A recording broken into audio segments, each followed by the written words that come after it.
Hindi ako sanay sa mga ganung salita. Hindi ako normal na nagsasalita ng ad hominem sa kapwa ko.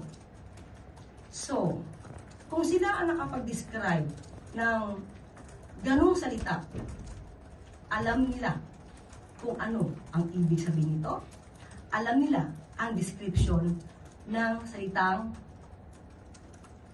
impacta. It takes one to know one. Kaya kung sila ay affected sa aking mga nababanggit dahil tayo kumakalaban sa fake news at iyan ang kanilang pananaw, isang impacta ang kumalaban sa fake news. Sino ngayon ang naglalarawan ng totoong impacta? Yung gumawa ng video, yung kasama sa video, yung nag-direct ng video. Yun ang masasabi nating totoong naglalarawan ng salitang yan. At huwag silang mag-alala.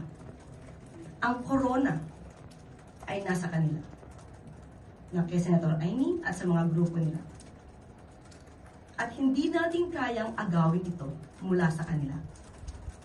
Wala ako sa kalingkingan ni Senator Amy para sa ganyang klaseng description. Sila ay nasa maximum level.